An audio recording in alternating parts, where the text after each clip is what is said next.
Assalamu alaikum. Leo tumeandaa mchuzi wa kuku wa biringanya la kusaga.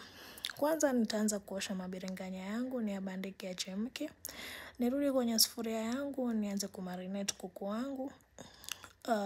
Nimetumia spices kadhaa, nitaziandika kwa description box.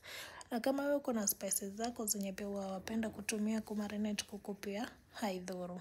Nikaeka kando, biringanya langu limeiva, nikazitoa.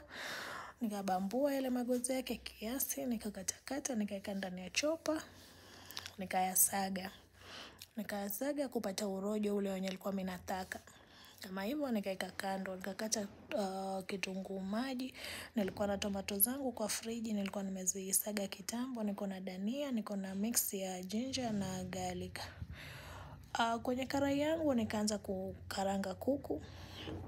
Unaweza mkaranga tu kupata rangi ama ukipenda pia mkarange mpaka ive. Mimi nilimkaranga mpaka alipoiva. Nikamweka kando. Yale mafuta yalikuwa mengi ikabidi niyapunguze. Nikaanza kupika mchuzi wangu. Nikaanza kama kawaida nikatia kitunguu maji nikakoroga.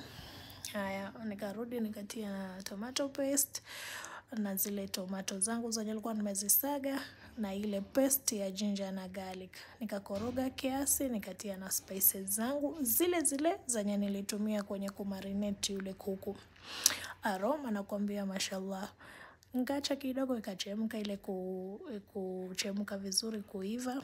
Kama unavyoona nishapata rojo. Nikarudi sasa nikachukua yale mabiringanya yangu yenye nilikuwa nishayasaga nikatia kwenye ule mchuzi wangu. Nikatia nikakoroga uzito sasa nakwambia rojo. Nikarudia kuku wangu pia nikaja nikamweka kwenye ule mchuzi. Nikakoroga kumchanganya kushikana vizuri. Baada ya hapo nikatia kipande changu cha Royco cube kiasi kama hivyo. Kama uko na limau pia unaweza kumiminia wakati huu. Haya, unakoroga kisha unaacha viive kiasi. Nilikuwa nimesahau pilipili, mimi hupenda pilipili. Karudi nikaeka pilipili zangu. Haya, mchuzi ndio unaendelea kuiva, nikamimina na dania zangu kwa juu, nikafinika kama dakika moja hivi. Mchuzi umeiva, nikauserve na wali, ilikuwa tamu sana.